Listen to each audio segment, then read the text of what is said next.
kita terima pada sore hari ini. Boleh bersama-sama kita bangkit berdiri, Bapak Ibu Jemaat Tuhan. Engkau yang siap lebih lagi memuji menyembah Tuhan. Mari berikan sorak-sorak kemuliaan buat Tuhan Yesus. Haleluya. Sebelum kita masuk dalam ibadah kita pada sore hari ini, mari sama-sama kita akan membaca pengakuan iman GBI.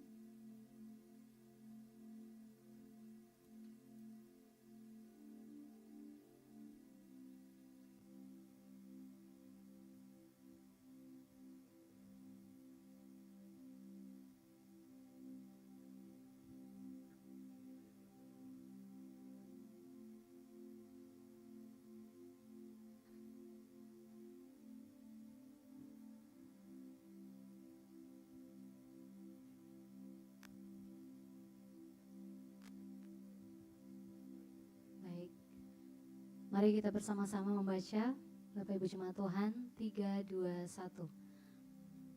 Aku percaya bahwa Alkitab adalah firman Allah. Allah yang Esa itu Tritunggal adanya.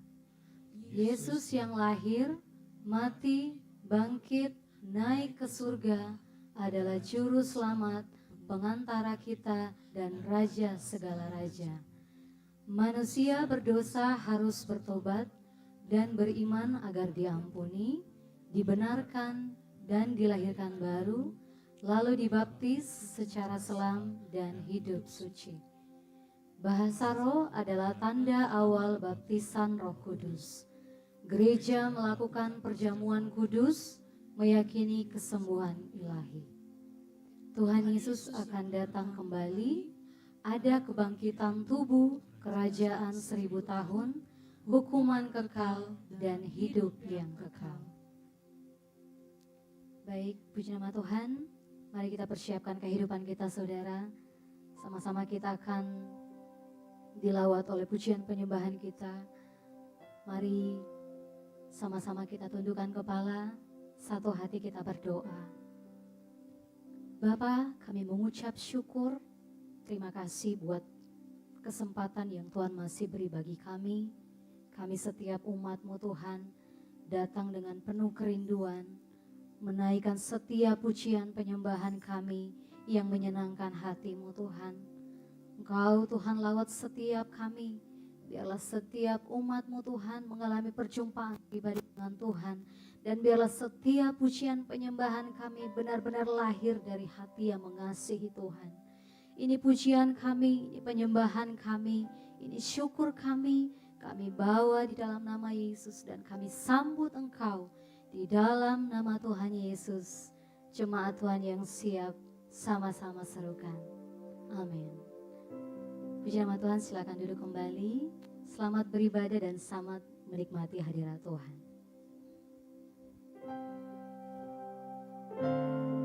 Terima kasih Tuhan.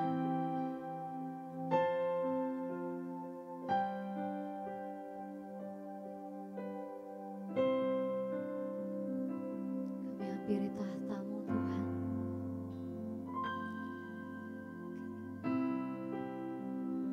Terima kasih Tuhan. Kini saatnya berdiri di altarnya, sebab Allah Maha Kudus hadir di sini.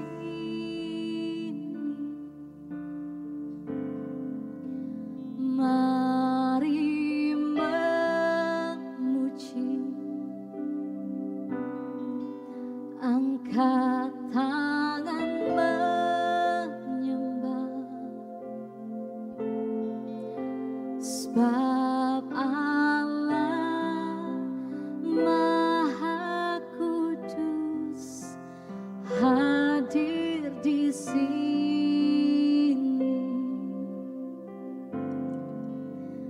Kita masuk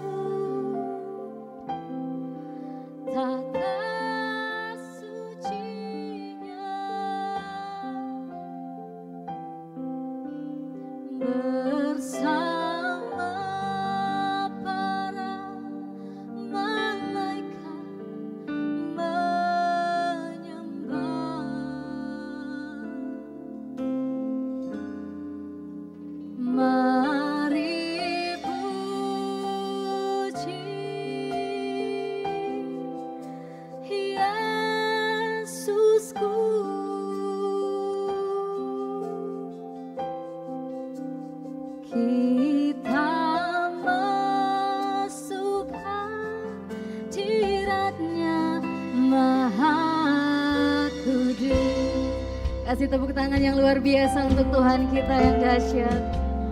Kini saatnya kami hampiri tahta kekudusan-Mu Tuhan. Kami menaikkan sembah kami.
ada Allah lain yang kami sembah selain pribadi-Mu dalam hidup kami Tuhan.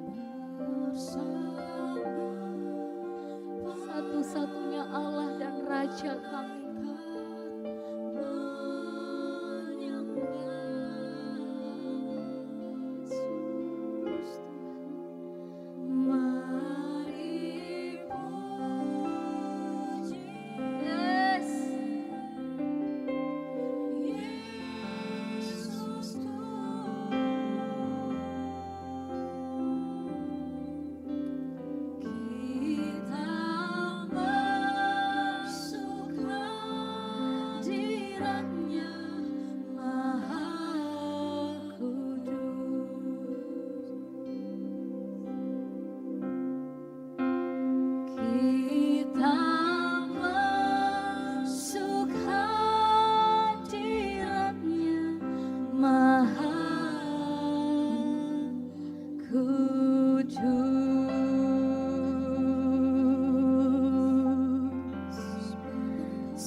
Naikkan sembah kita, mari kita naikkan suara kita untuk menyembah Tuhan.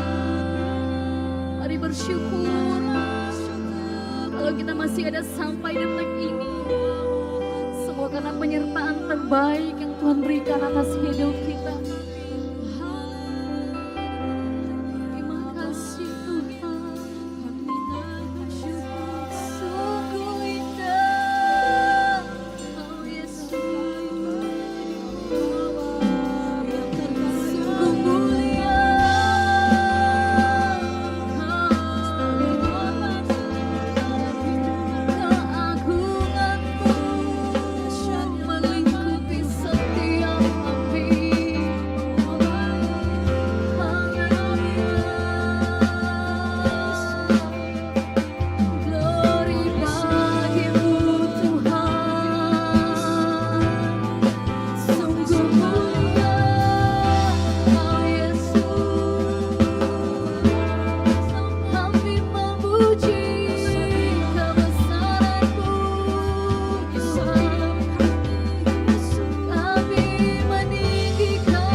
Kuasa-Mu ada di tempat ini Tuhan.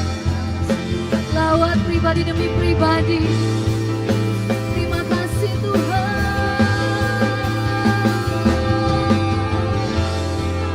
Yesus, Kau yang layak ditinggikan, Kau yang layak dimuliakan Tuhan.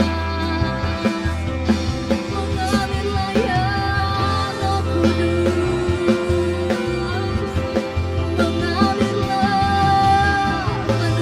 Setiap hati kami, penuhi setiap jiwa kami untuk datang menyembah-Mu.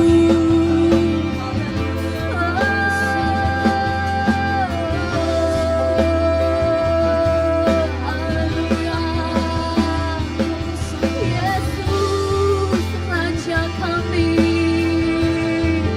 Engkau satu-satunya Allah di hidup kami.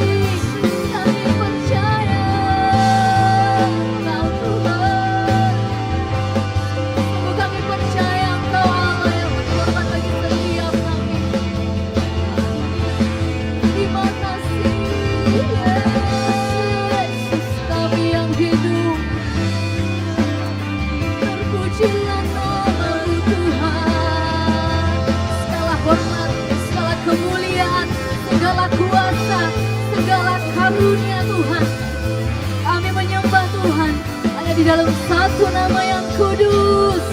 Haleluya.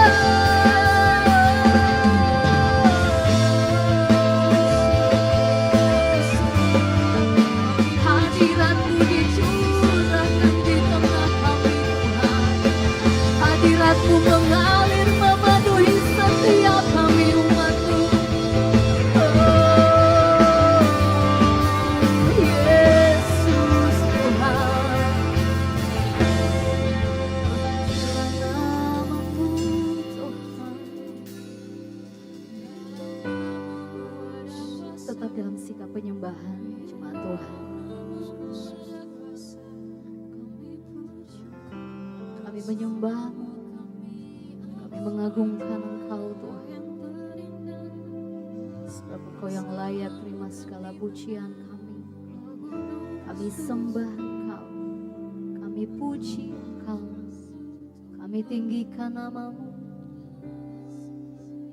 Terima kasih Tuhan. Haleluya.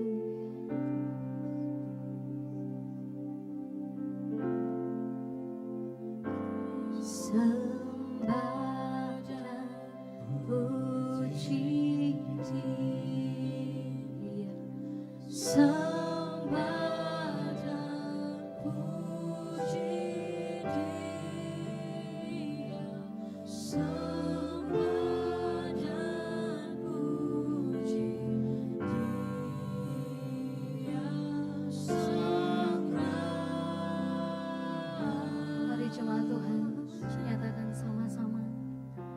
Sembah dan puji Dia, sembah dan puji Dia, sembah dan puji Dia, Sang Raja.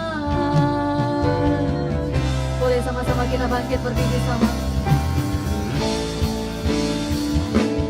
Sembah dan puji Dia, sembah dan puji Dia, sembah dan puji Dia, Sang Raja.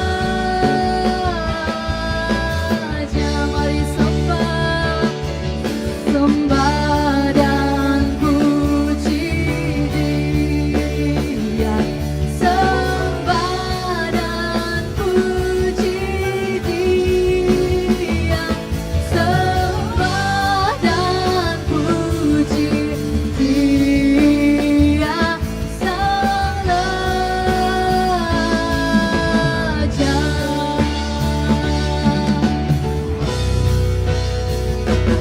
Sembah dan puji, amin.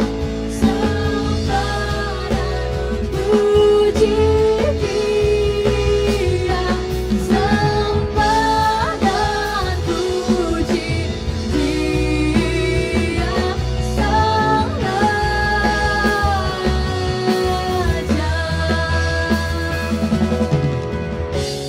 Mari lebih sama-sama nyatakan sembah dan puji Dia, sembah dan Engkau yang layak Tuhan, sembah dan puji Dia, Sang Raja.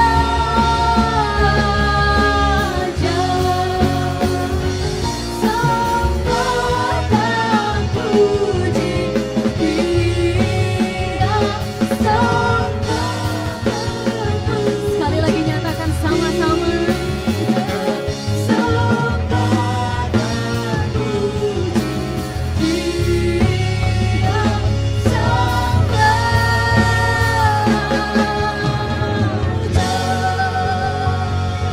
Adalah kemuliaan buat Tuhan Yesus. Haleluya. Kami lebih lagi bersorak bagi nama Tuhan. Kami sambut Engkau di dalam nama Yesus. Haleluya. Amin. Kita mau lebih lagi bersorak bagi nama Tuhan kita. Amin. Saudara, tahun ini kita akan menuai dan bersuka cita. Saudara akan menuai di ladang yang menguning. Kita percaya keselamatan, kuasa sedang terus Tuhan nyatakan dalam setiap kehidupan kita, orang percaya. Amin. Haleluya.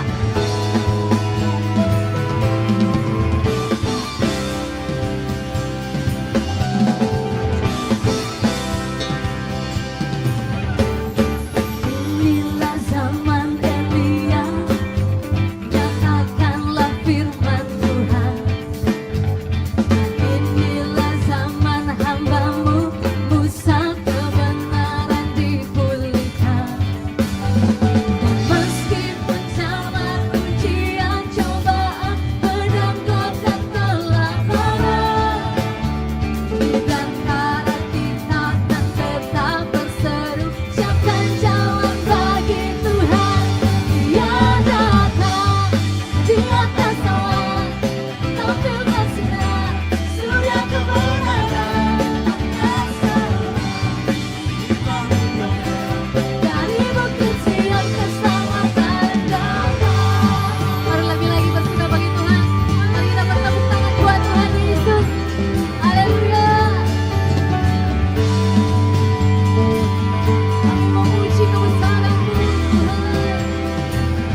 dulu menyambut setiap kami, karena Kau memberikan jaminan keselamatan bagi hidup kami. Lebih lagi.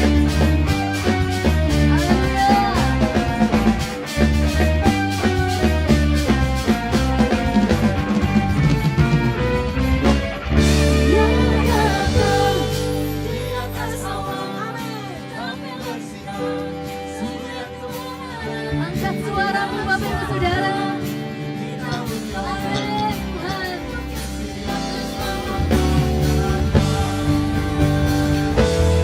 Dia datang.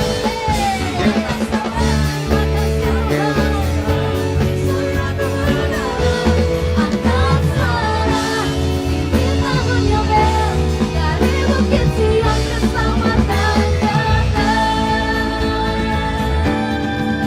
Yang ada dan yang akan datang, kita sama-sama akan menerima janji Tuhan, amin. Haleluya. Lebih lagi kita berseru bagi nama Tuhan. Haleluya. Yang telah ada, yang ada, yang akan datang. Yang telah ada, yang ada, yang akan datang. Yang telah ada, yang ada, yang akan datang. Yang telah ada, yang ada, akan datang. Sekali lagi nyatakan, yang ada, yang akan datang. Sorak-sorak kemuliaan buat Tuhan Yesus kita. Yesus kita dahsyat, amin. Yesus kita dahsyat, amin. Haleluya.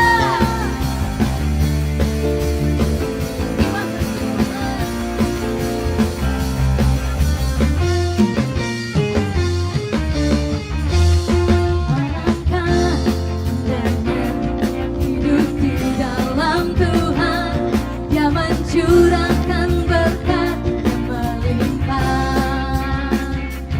Alangkah indahnya jalan bersama Tuhan,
akan membaca katekismus untuk minggu ini.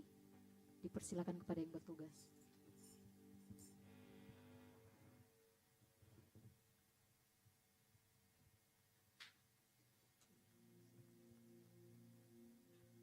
Shalom jemaat Tuhan. Shalom. Selamat datang di GBI Oikumene. Katekismus minggu ini terdapat satu pertanyaan yang sama dengan minggu lalu. Pertanyaannya akan saya bacakan dan jawabannya akan kita baca secara bersama-sama. Pertanyaannya, apakah ada bukti-bukti Trinitas dalam Perjanjian Baru?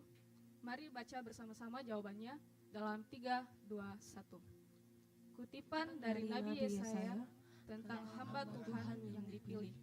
Dalam formula ucapan berkat, janji tentang Roh Kudus yang diutus Allah, salam kepada jemaat, persekutuan firman yaitu Yesus dengan janji Allah, janji tentang penolong yaitu Roh Kudus, janji tentang penghibur, Roh Allah yang membangkitkan Yesus, pengakuan Paulus tentang panggilannya.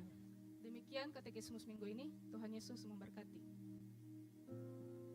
Haleluya, saya percaya kita semua yang ada pada sore yang indah ini, kita sama-sama diberkati melalui pujian kita, amin. Amin. Mari siapkan hatimu, kita akan menerima firman Tuhan. Namun sebelumnya saya menginformasikan kepada seluruh jemaat Tuhan yang membawa anak kecil, boleh dibawa ke ruang Daud di bawah untuk dilayani oleh sekolah minggu. Mari siapkan hatimu, sebab firman Tuhanlah yang menjadi kekuatan iman kita.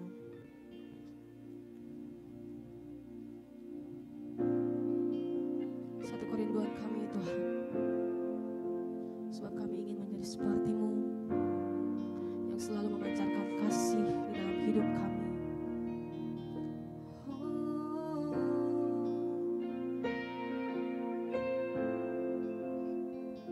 Setiap kami Tuhan,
Jemaat Tuhan, sambil memejamkan matamu, merenungkan setiap kalimat pujian ini.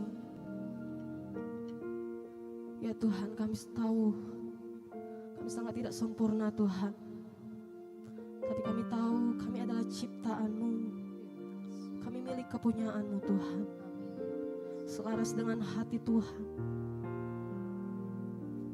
Kau mengubahkan hati kami Tuhan, ubahkan setiap motivasi kami dalam hidup kami Tuhan. Melalui pujian ini menyatakan, ubah hatiku, amin, seperti hatimu. Sampaikan kepada Tuhan.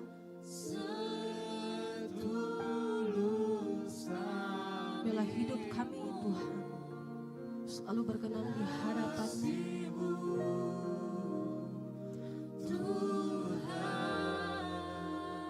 Mataku, biar mataku seperti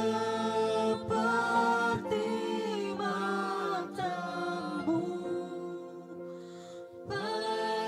pancarkan kasih-Mu.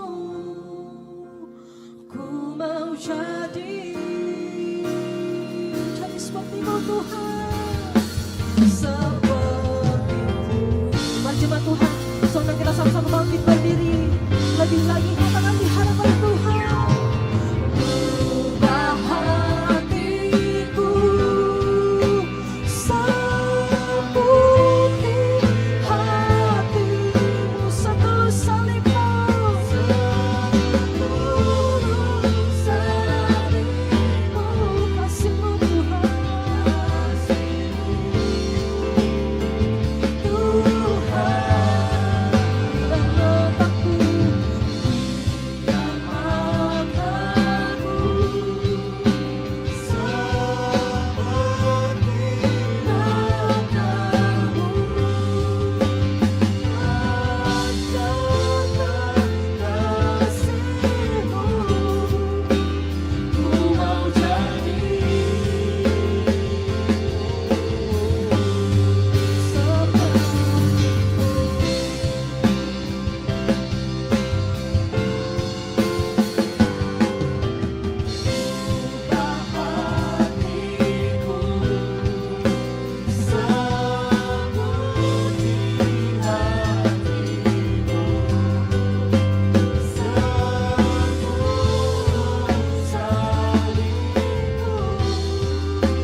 mengucap syukur Bapa buat sore hari ini, sore yang baik ini kami memuji muliakan nama Tuhan.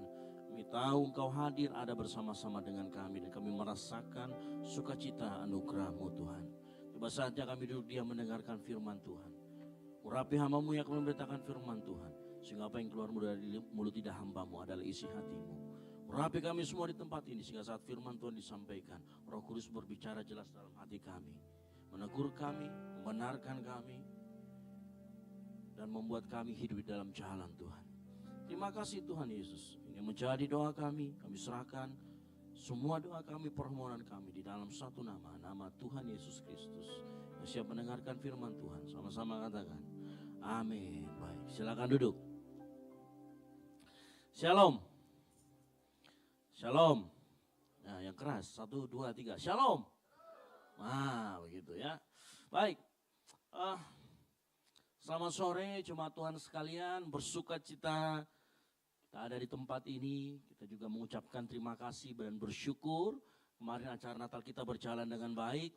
Tentunya terselenggara acara Natal kita kemarin karena bantuan Bapak Ibu Saudara sekalian yang hadir, juga mungkin ada yang berkontribusi lebih, bukan cuma sekedar kehadiran, mungkin kasih juga tenaga, pikiran, dana dan lain sebagainya. Ya, kita mengucap syukur kemarin acara Natal kita berjalan dengan baik. Ya, tentunya kita masih punya banyak kekurangan di sana sini, tapi saya yakin kemarin tidak mengurangi sukacita kita dalam kita memuji dan memuliakan nama Tuhan. Yang setuju katakan amin. Ya, damai sejahtera juga kita rasakan kemarin ya. Kemarin kalau nggak salah kan hujannya hampir seharian. Begitu, dan yang kita khawatirkan itu macet di tengah jalan. Tapi puji Tuhan ternyata macetnya juga masih bisa ditoleransi. Sehingga kita semua bisa datang ya. Mohon maaf juga kemarin mungkin ada teman-teman yang hadir belakangan nggak dapat tempat duduk. Kita memang cuma siapkan 1.200, berarti yang datang kan lebih dari itu. Kemarin saya dengar laporan dari panitia yang hadir sekitar 1.300. Nah ini luar biasa. Antusiasme kita untuk menyambut kelahiran Tuhan kita. Luar biasa sekali. Baik, untuk sore hari ini kita akan membahas tema yang menarik buat kita semua. Yaitu tema mengenai bebas dari iri hati dan kepahitan. Ya, nah di gereja kita semua judul dan ayat yang diberikan itu datangnya dari sinode. Jadi kita akan mengikuti judul-judul dari sinode termasuk juga ayatnya. Jadi mungkin kalau kita buka ayat ini kita bingung, ini iri hatinya di sebelah mana, kepahitannya sebelah mana. Tapi mari kita sama-sama belajar. Sore hari ini kita melihat bagaimana firman Tuhan ini bisa mengubahkan hidup kita. Nah mari kita buka bersama dalam Filipi 4 ayat 4 sampai dengan yang ke-7. Kita buka bersama-sama Alkitab kita dalam Filipi 4 ayat 4 sampai dengan yang ke-7. Nah demi untuk menghormati firman Tuhan, saya coba jemaat Tuhan bangkit berdiri. Saya akan membacakan ayat yang keempat, lalu kemudian Bapak Ibu Saudara sekalian ayat yang kelima, keenam saya lagi, lalu sampai dengan ketujuh kita baca bersama-sama. Yang mengerti boleh katakan amin. Baik, saya akan membaca. Bersukacitalah senantiasa dalam Tuhan. Sekali lagi kukatakan bersukacitalah. 5. Janganlah hendaknya kamu khawatir tentang apapun juga. Tetapi nyatakanlah dalam segala hal keinginanmu kepada Allah dalam doa dan permohonan dengan ucapan syukur. Sama-sama 3, 2, 1. Damai sejahtera Allah yang melampaui segala akal akan memelihara hati dan pikiranmu dalam Kristus Yesus. Silakan duduk. Berbagai orang yang membaca, merenungkan dan melakukan firman Tuhan. Nah kalau kita membaca ayat ini kita bertanya-tanya di mana berbicara tentang kepahitan, tentang iri hati. Tapi sama-sama kita akan belajar.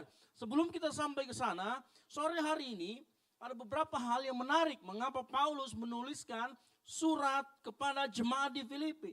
Kalau kita melihat nanti di pasal 4 ayat yang kedua, kita tahu bahwa di dalam jemaat Filipi ada sebuah konflik internal di sana. Ada orang yang tidak sehati dan sepikir. Nah kalau kita membaca siapa orangnya? Eudia dan Sintike. Bukan Sintike yang ini ya. Namanya Sintike Veronica Mugawe. Kan begitu. Jadi bukan Sintike yang ini. Jadi makanya kalau Paulus menasihati Eudia dan Sintike, kamu harus sehati sepikir. Artinya mereka punya selisih. Dan ini yang terjadi di sana. Apalagi kalau saya selalu katakan, apalagi kalau sudah mau mendekati Natal seperti ini ya. Siapa di sini yang jadi panitia Natal di PMK-nya kah, di organisasi mana, di mana Natalan keluarga? Siapa di sini yang sudah mulai kelihatan benih-benih ketidaksehati dan sepikir gitu ya. Makanya gereja itu menarik. Ya, gereja itu transfer jemaatnya itu tidak terjadi seperti dengan Liga Serie A atau Liga Inggris. Liga Inggris itu bulan April, Mei, Juni, Juli kan begitu ya. Kalau di gereja itu mulai habis Natalan lah pokoknya. Gitu sudah mulai ada transfer jemaat. Itu ya, ada yang pindah kanan kiri. Kenapa? Hanya gara-gara konflik urusan Natal. Itu ya. Jadi hati-hati. Puji Tuhan kita di tempat ini sudah lewat Natalnya kemarin. Jadi sudah aman. Ya, bersyukur kita nggak ada konflik atau apa. Semuanya sehati sepikir. Ya, kasih tepuk tangan dulu buat panitia Natal kemarin. Luar biasa, serius. Nggak ada yang aneh-aneh gitu ya. Nah, begitu ya. Nah, terjadi konflik di sana, makanya hati-hati. Makanya di tempat ini tuh kalau mau Natalan, kita pasti akan doa pelayan. Dan kita urapi semuanya. Dan kita selalu hati-hati, saya sudah kasih tahu semuanya, hati-hati dalam kemudian menjadwalkan orang untuk latihan, menjadwalkan jangan terlalu banyak dan jangan terlalu intens. Ya, kemarin kita latihan untuk tim PAW-nya cuma latihan 4 kali, bersamaan dengan Gladibers itu sudah 4 kali. Ya, tamborinnya aja nih yang tiap hari. Gitu ya, entah gerakan-gerakannya apa gitu ya. Tapi kita coba meredam konflik karena berbahaya, konflik bisa menghasilkan perpecahan. Nah, itu yang terjadi di sana. Yang kedua, yang menarik adalah karena kedekatan mereka, makanya Paulus itu bisa berbicara gamblang kepada jemaat di Filipi. Karena jemaat di Filipi adalah gereja Tuhan yang pertama kali didirikan di wilayah Eropa. Makanya kalau kita lihat membaca surat ini, Paulus dengan gampangnya dia ngomong, jangan khawatir, jangan ini dan jangan itu. Ya, karena mereka secara emosional memang dekat. Nah, kalau kita ketemu lagi di pasal 4 ayat yang ke-6, kita perhatikan juga ada nasihat untuk jangan khawatir tentang apapun juga. Nah, kalau ada nasihat tentang jangan khawatir, berarti di dalam jemaat di Filipi banyak yang khawatir. Betul apa betul? Ya. Banyak yang khawatir di sana. Gitu ya. Nah, ini yang bahaya.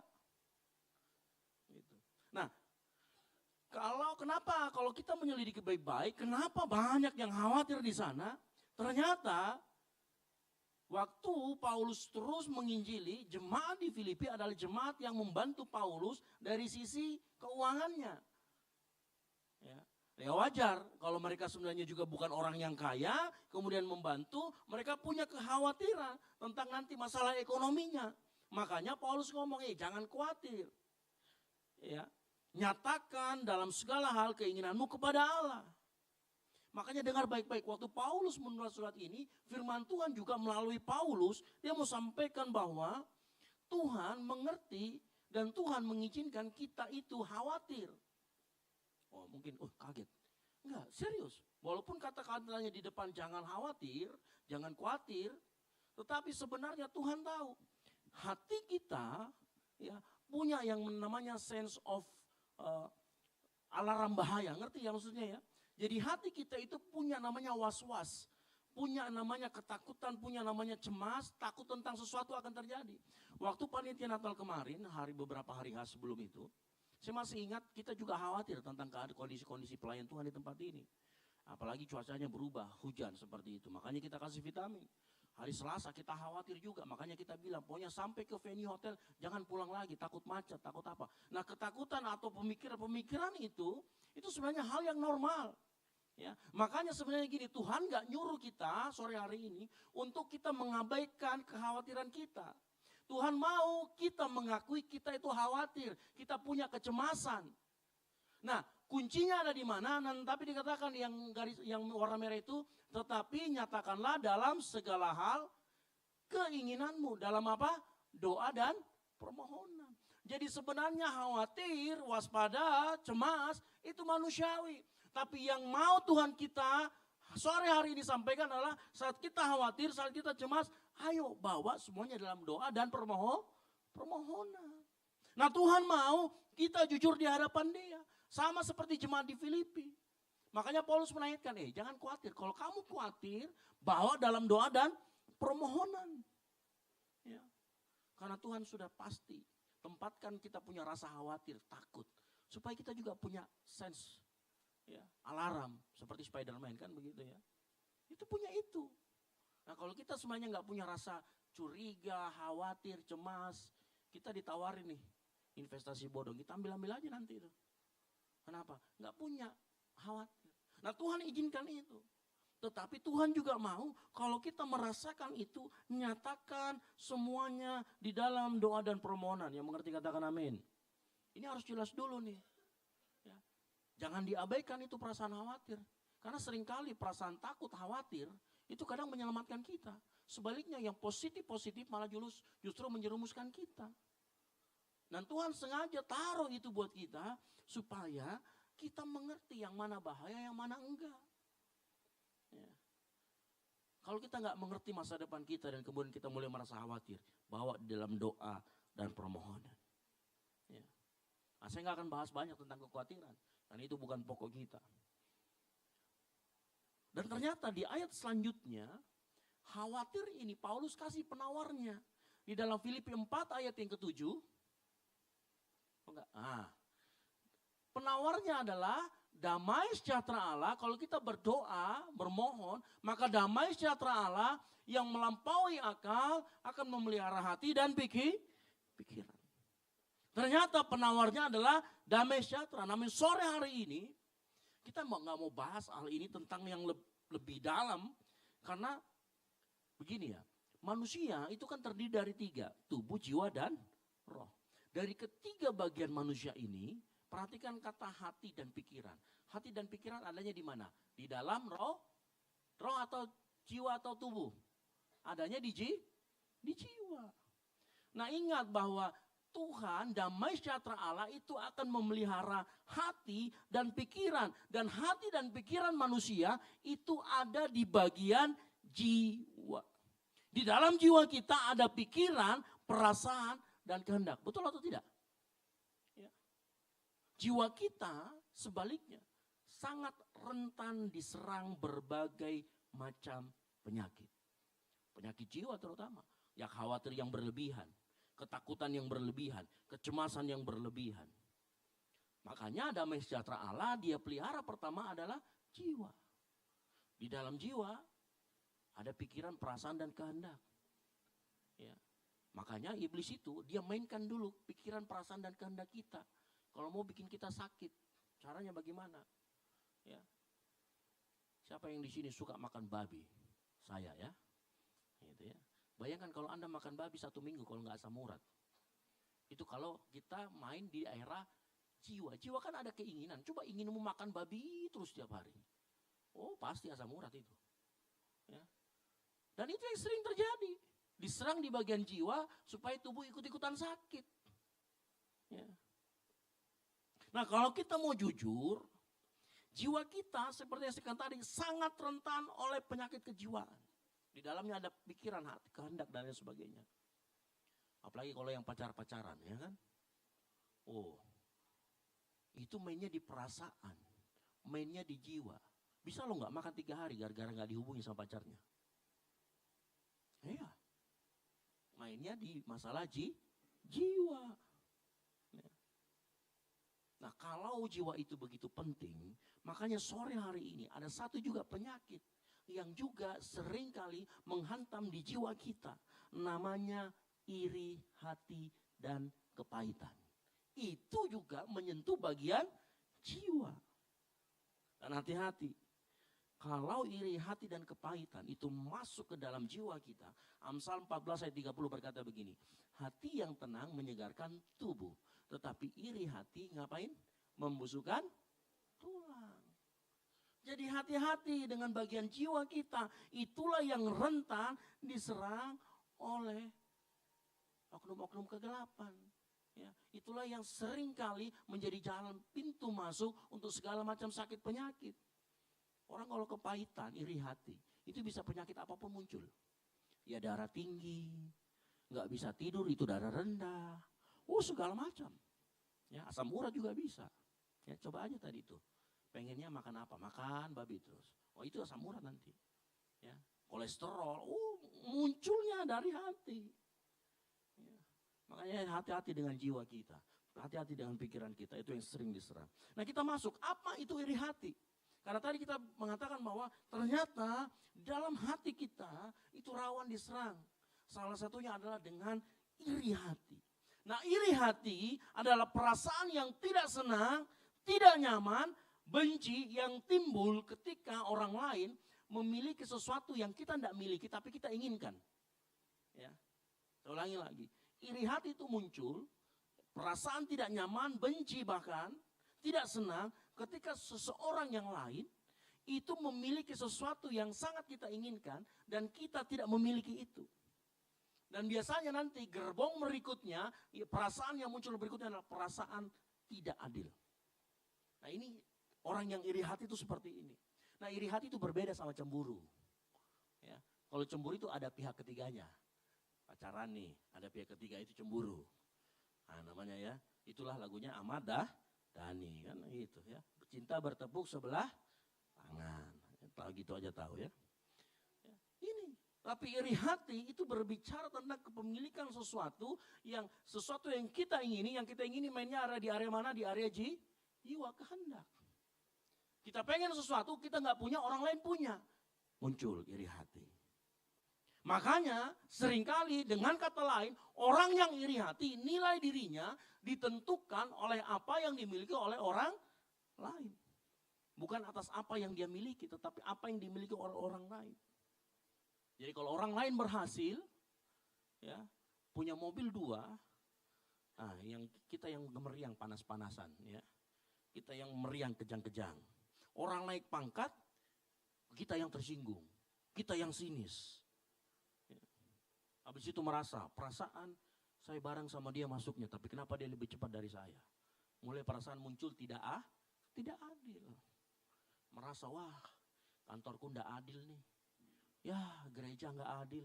Itu WL baru, orang baru muncul sudah tiba-tiba naik jadi singer. Saya sudah lama sekali tidak pernah naik-naik. Ya, muncul perasaan tidak adil. Karena ada keinginan ya dari jiwa, nggak bisa memiliki, nggak bisa mendapatkan, tetapi orang lain mendapatkan. Muncullah iri hati. Ya. Nah apa akar dari iri hati? Yang pertama, kita belajar dulu akarnya iri hati apa. Yang pertama akar dari iri hati adalah rasa kurang aman dalam identitas diri. Nah orang yang tidak jelas dalam identitasnya, memandang dirinya, dia akan mudah tersinggung sama keberhasilan orang lain. Serius, orang yang memandang dirinya dia nggak jelas identitasnya, dia akan memandang dirinya, ya dia akan mudah tersinggung oleh keberhasilan orang lain. Ada contohnya. Contoh, sebut saja nama, Saul dan Daud. Dalam 1 Samuel 18 ayat 7-9, ketika rakyat bernyanyi, Saul mengalahkan beribu-ribu, Daud berlaksa-laksa. Saya mau tanya, apakah Daud menyerang Saul saat itu? Enggak loh. Mereka sama-sama menang, betul? Mereka sama-sama menikmati kemenangan. Daud nggak ngapa-ngapain Saul, tapi bisa loh Saul itu panas. Saul kemudian emosi. Yang salah Saul atau Daud?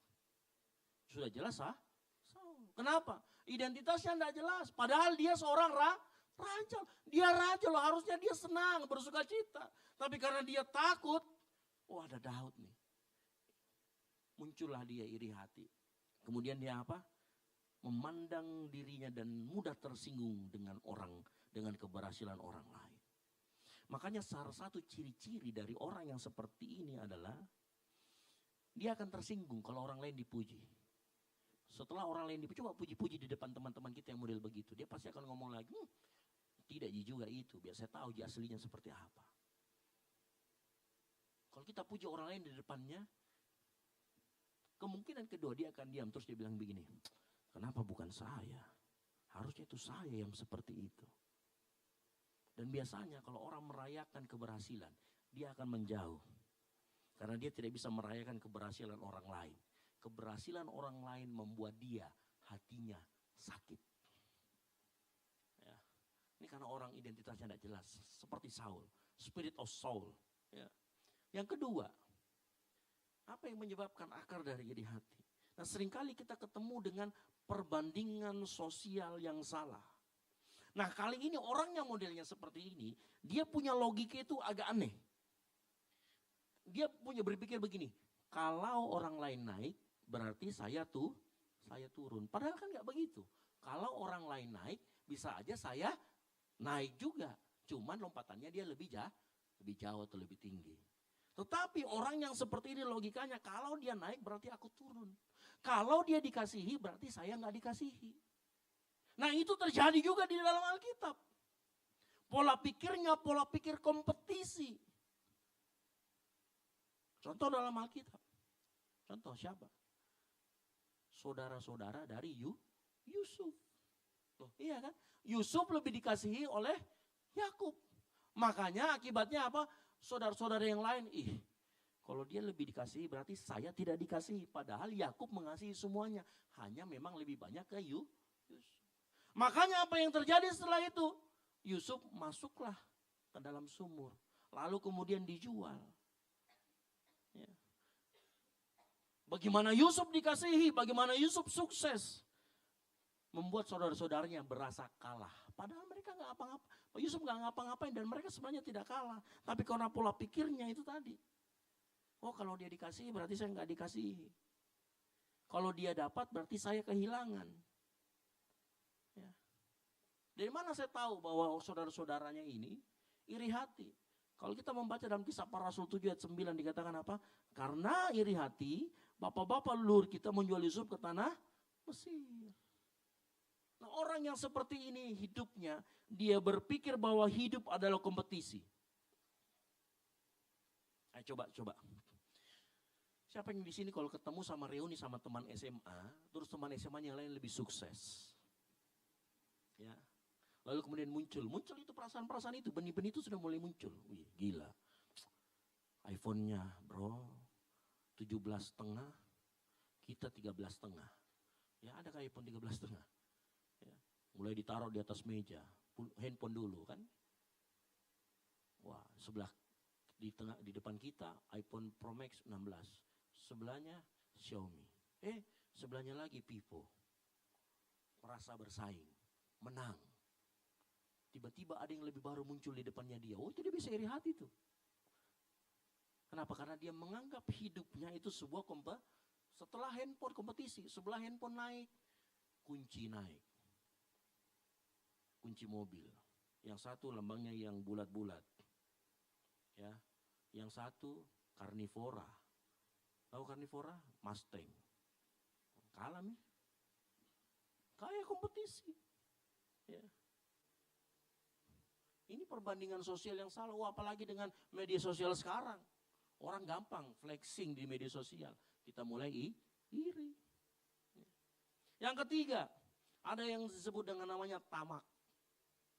Ketamakan, bukan tama ya. Ketamakan. Ketamakan ini juga bisa membuat orang iri hati. Kenapa? Tamak itu sebenarnya begini. Dia ingin sesuatu dari orang, tapi dia nggak pengen melalui apa yang dilalui orang itu. Ngerti maksud saya ya? Dia pengen sukses seperti Timothy Ronald, tapi nggak mau mengalami naik turunnya seperti Timothy Ronald. Nah, itu juga iri. Itu akar dari iri hati. Ya. Malas, tapi ingin menikmati hasil seperti orang kerja keras. Ada yang begitu di tempat ini, bertobat cepat-cepat. Ya. Siapa contohnya kalau dalam Alkitab? Nah, contoh kalau dalam Alkitab itu ada dua orang. Namanya Ananias dan Safira. Karena begini ya, kalau kita membaca cerita tentang Ananias dan Safira dalam Kisah Para Rasul 5, sebenarnya Ananias dan Safira itu tidak punya kewajiban setelah dia jual tanah, dia kasih ke para rasul. Nah, beberapa penafsir itu sepakat dia bilang gini, Ananias dan Safira, dia itu ingin menikmati perhatian seperti yang dinikmati oleh Barnabas. Nah, Barnabas itu dia jual tanahnya, dia letakkan ke kasih rasul, dia kasih semuanya. Dan dia menikmati perhatian dari begitu banyak orang, karena dia dianggap orang yang ramah, orang yang murah hati. Nah, Ananias dan Safira pengen menikmati itu. Tapi dia nggak pengen kasih semua hasil tanahnya. Dia bohong di depan rasul-rasul. Makanya mati seketika. Nah, ini juga tamak, rakus, pengen perhatian orang. Ya. Ciri-ciri orang yang seperti ini. Ingin hidupnya sukses tapi nggak mau kerja keras seperti orang lain. Nah, setelah orang ini nanti ternyata nggak bisa sesukses orang lain, apa yang dia lakukan? Dia akan salahkan keadaan. Dia akan salahkan nasib dan ujung-ujungnya dia akan salahkan Tuhan. Bermula dari mana? Akar iri hati, tamak. Berikutnya yang keempat. Ada pemahaman tentang Allah yang salah. Ini akar juga dari orang yang iri hati. Kenapa? Saya gambarkan begini. Orang yang modelnya seperti ini itu orang yang kayak gini. Melihat Tuhan itu sebagai orang yang jualan sembako. Ya. Jadi kalau orang lain diberkati, berarti berkatnya Tuhan habis nih. Diambil semua sama dia. Dia akan seolah merasa kalau orang lain diberkati jatahnya sudah tidak ada. Diambil jatahnya sama dia. Dia sulit percaya bahwa Tuhan bisa memberkati orang tepat pada waktunya. Ada kejadian-kejadian ini. Ya. Contohnya di Alkitab, ada. Nah kalau kita membaca di contoh di Alkitab, kalau kita membaca dalam Matius 20 ayat 1 sampai 16, ini cerita tentang pekerja. Ya, ada sebuah perumpamaan yang Yesus kasih tahu begini, ada seorang yang punya tuan tanah, dia punya kebun, orang sudah kerja di kebunnya. Dia jalan-jalan ke pasar, lihat orang lagi nganggur. Dia bilang sama orang nganggur, ayo kerja di tempatku. Dia jam 9 keluar, suruh orang masuk jam 9. Setelah jam 9, jam 12. Jam 12, jam 3, dan jam 5. Nah setelah jam 3, jam 5 masuk, pas pembagian gaji, ternyata tuannya kasih sama semua upahnya. Nah yang masuk paling pagi, yang masuk paling duluan, ngomong, wih kok saya dirugikan ya, saya kan masuknya seharian. Padahal sebenarnya dia tidak dirugikan, betul nggak? Kan upah sehari kan memang 1 dinar. Apakah orang yang masuk seharian dirugikan? Enggak dirugikan sebenarnya. Tetapi dia merasa rugi karena orang lain diberkati lebih. Betul? Ini juga orang, dia pemahamannya tentang Allah itu salah. Makanya nanti di ayat yang tadi kalau kita baca kisah perumpamaan ini, Tuhan yang ngomong begini, atau iri hatikah engkau karena aku murah hati. Ternyata dia tidak kenal Tuhan yang mengupah itu. Kita punya pemahaman tentang Allah yang salah seringkali. Ya. Makanya orang-orang yang seperti ini, dia akan selalu menyalahkan keadaan. Dia akan salahkan Tuhan, dia akan salahkan kanan kiri keadaannya. Dia akan salahkan siapapun yang bisa dia salahkan. Kenapa saya ini terlahir begini? Harusnya itu saya terlahir dari bule biar hidung saya agak mancung sedikit. Harusnya itu saya lahir dari rahimnya Nagita Slavina. Biar keluar sudah langsung jadi miliarder. Oh dia salahkan semuanya. Kenapa? Karena dia punya pemahaman yang salah tentang Tuhan. Ini juga bisa menyebabkan akar-akar dari kita punya yang namanya iri hati. Yang terakhir, ini yang terkait dengan kepahitan. Apa penyebabnya? Luka karena harga diri. Ya. Mungkin ada dari kita yang pernah mengalami yang namanya malu, gagal, diremehkan di masa lalu. Dan itu belum engkau selesaikan. Akibatnya apa?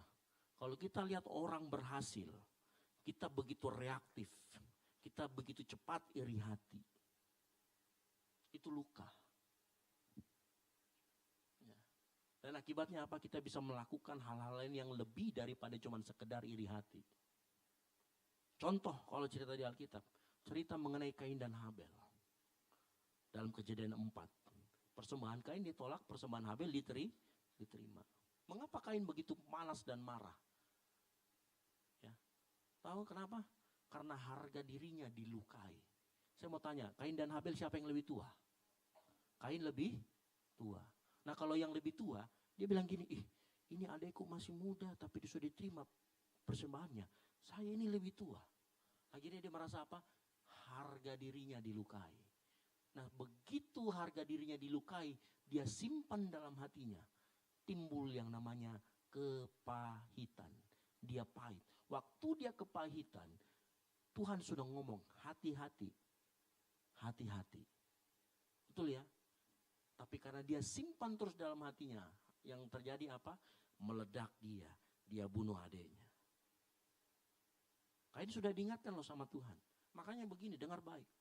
Yang terakhir ini terkait dengan yang namanya kepahitan. Makanya kalau ditanya apa hubungan iri hati dan kepahitan? Jawabannya adalah begini.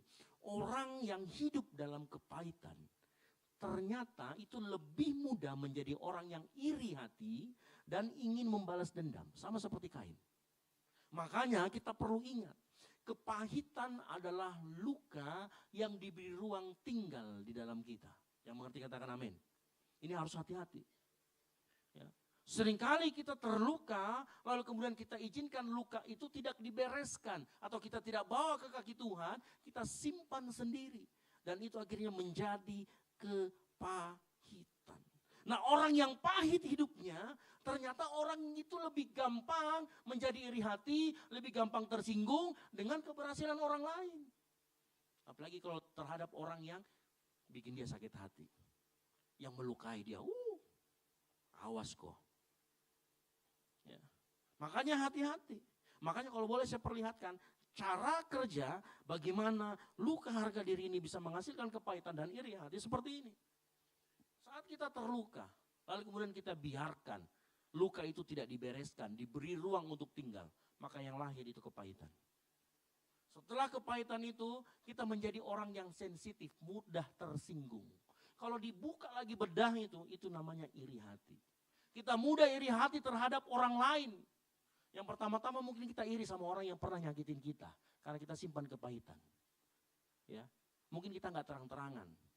Kalau dia naik kita diam-diam saja, tapi begitu dia jatuh, senang sekali dalam hatinya, tepuk tangan. Ya, hati-hati dengan kepahitan. Pertama, kita kepahitannya dia bisa cepat tersinggung terhadap orang yang menyakiti. Kalau kepahitan dan iri hati itu dipelihara terus, lama-kelamaan dia akan menyakiti setiap orang. Lama-kelamaan dia akan sensitifnya, iri hatinya kepada setiap orang. Hati-hati. Ada sebuah cerita. Ada seorang yang punya rumah. Rumah ini bagus sekali. Sampai-sampai dia bilang gini, rumah ini terlalu sempurna dan saya nggak akan jual rumah ini. Tiba-tiba ada seseorang datang, dia lihat itu rumah. Saya mau ini rumah. Pengen sekali saya punya ini rumah. Karena mungkin bagus sekali. Tapi yang punya rumah saya tidak mau. Saya tidak jual berapapun kamu kasih, saya tidak jual. Oh begitu. Ini tawaran saya. Enggak, saya enggak jual. Orang yang mau beli rumah beli cuma ngomong begini. Kalau begitu, kalau kamu enggak jual ini rumah, saya cuma minta satu. Boleh enggak saya punya satu paku di rumahmu, saya tancap saja dan saya boleh taruh apa saja di situ. Dia pikir-pikir, kalau cuma satu paku gitu kasih aja lah. Daripada ngerengek terus ya kan, minta. Tapi boleh nggak dibayar? Oh boleh dibayar. Dia jadi orang yang membeli ini, dia tidak bisa beli seluruh rumah. Dia cuma tancapkan satu paku di situ, di rumah itu. Dan tahu setelah dia tancapkan itu paku, apa yang dia bawa? Dia bawa bungkusan karung yang isinya bangkai semua. Dia gantung di situ. Bayangkan kalau ada bangkai bau itu satu rumah seperti apa, mau rumahmu paling bagus, mau rumahmu paling besar, kalau ada bangkai tergantung di situ, baunya rumah itu jadi bau bangkai. Tahu apa yang terjadi dengan si pemilik rumah? Dia pindah sendiri dari rumah itu karena nggak tahan sama bau bangkainya. Hati-hati. Luka yang dibiarkan tinggal terlalu lama, dia bisa membusukkan seluruh kehidupanmu. Mungkin kita awalnya cuma benci sama orang yang nyakitin kita. Tapi kalau itu dipelihara, kita akan benci sama setiap orang yang berhasil. Dan itu akar dari namanya iri hati. Jadi iri hati kemudian menjadi sebuah gejala. Ya. Makanya saya sepakat bahwa iri hati adalah gejala dari hati yang penuh dengan luka dan dibiarkan tinggal terlalu lama. Hati-hati. Ya. Makanya kita mendapati hari ini, sore hari ini, apa sih hubungan iri hati dan kepahitan? Iri hati bisa muncul saat hidupmu pernah terluka dan kau biarkan luka itu tinggal. Engkau nggak pernah membawa luka itu ke dalam kaki Tuhan. Dan kemudian luka itu menggerogoti kehidupan kita. Nah mungkin kita ada yang bilang begini, saya masih ingat sekali. Suatu kali di dalam sebuah ground kita, ada anak-anak ground berkata begini, Kak, saya itu punya iri hati, tapi iri hati saya positif. Ada yang iri hati positif. Dia bilang begini, iya serius, tapi ini serius. Bilang saya Kak, pernah Kak suatu kali ada orang lukai saya. Dikatai saya begini. Dalam hati saya bilang, tunggu saya akan lewati kamu. Dan betul, dia betul-betul lewati ini orang. Dari sisi skill, ya, dari sisi kemampuan, dia lewati ini orang. Ya. Dia bilang, karena itu Kak, saya bisa sampai ada sekarang. Itu karena saya berhasil melewati dia. Karena saya termotivasi waktu itu. Karena saya direndahkan.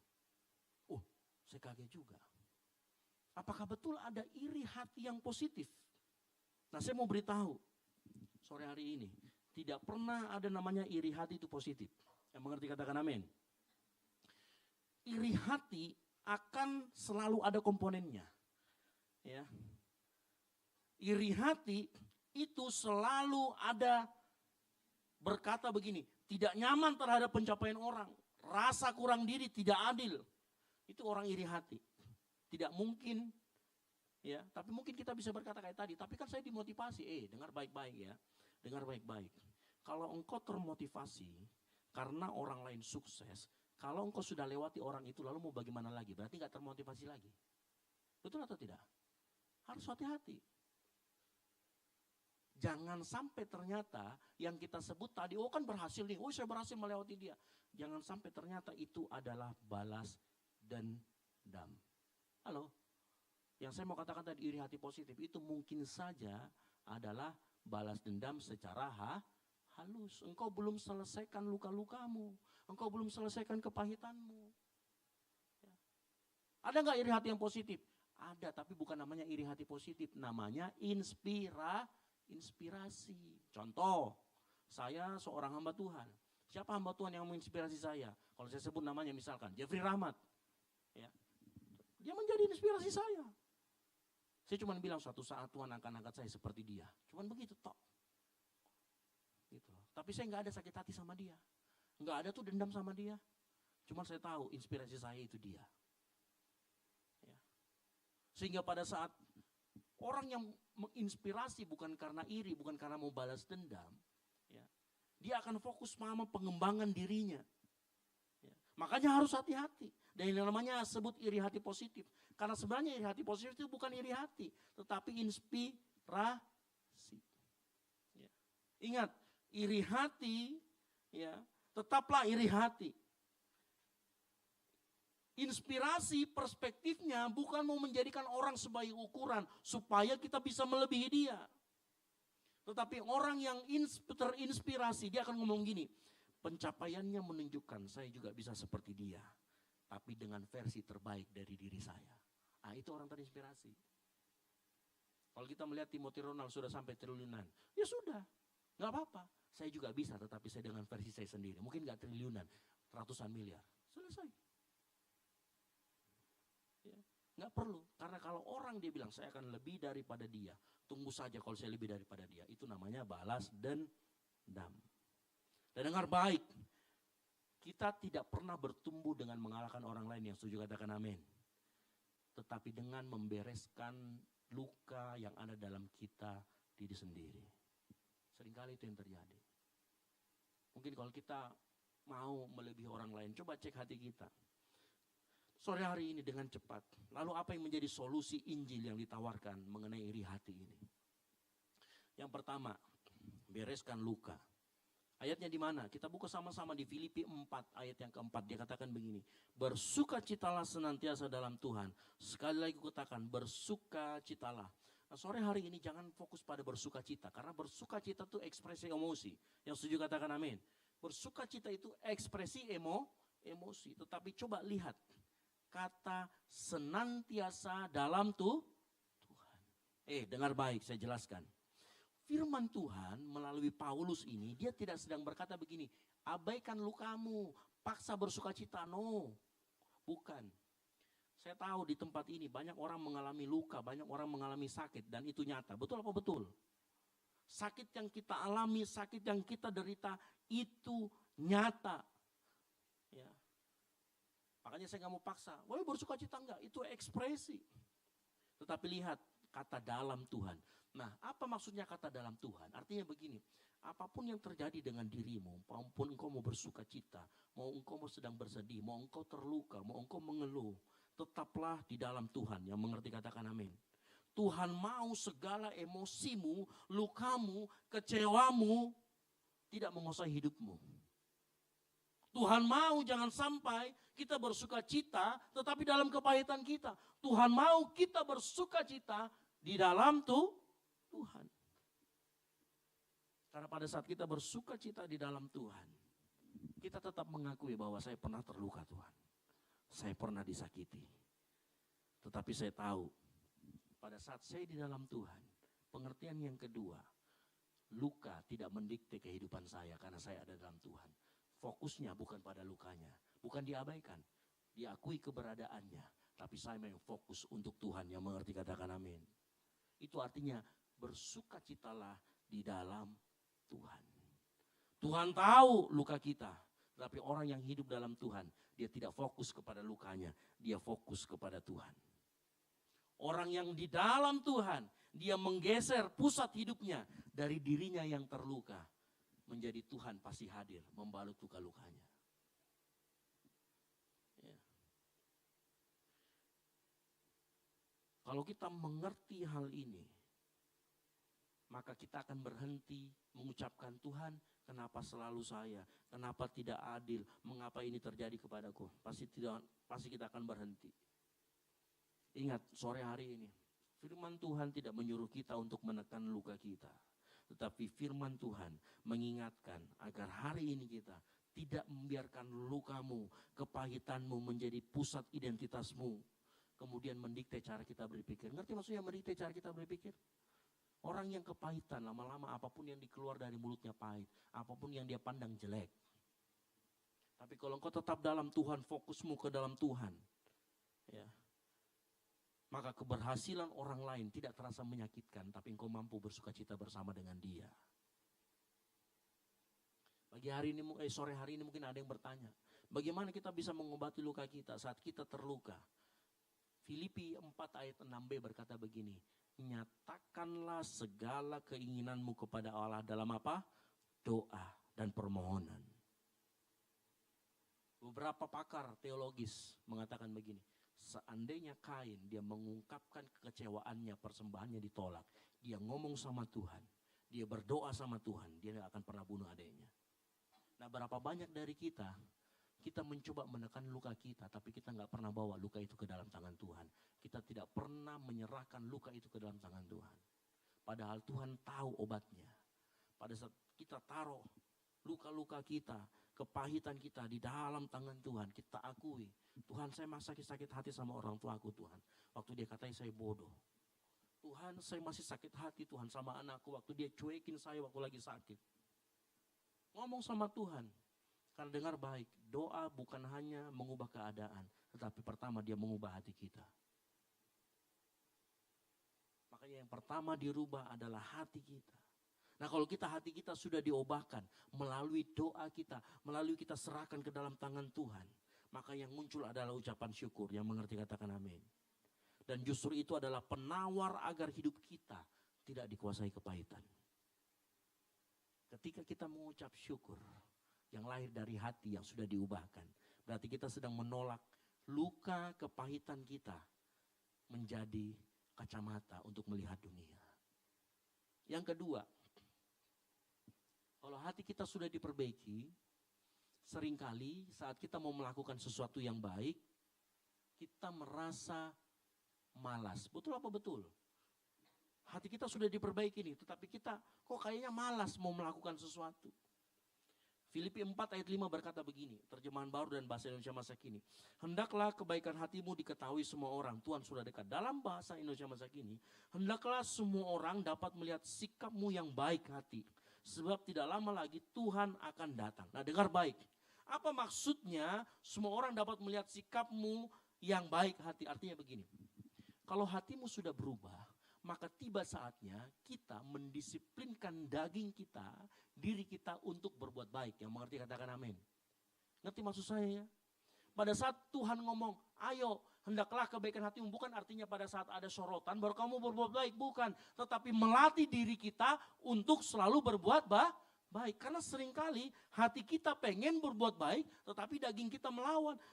Paulus juga pernah ngalami. Dalam Roma 17:9 dikatakan, sebab bukan apa yang aku kehendaki, yaitu yang baik yang aku perbuat. Melainkan apa yang tidak aku kehendaki, yaitu yang jahat yang aku perbuat. Kadang-kadang ada seperti itu. Makanya tubuh kita perlu kita latih untuk melakukan perbuatan yang baik. Hati kita mungkin sudah beres dari luka dan kepahitan, tapi daging ini masih belum terbiasa. Makanya Paulus ngomong, hendaklah kebaikan hatimu diketahui semua orang. Hendaklah kamu terus berbuat baik. Membiasakan diri untuk berbuat baik. Ya.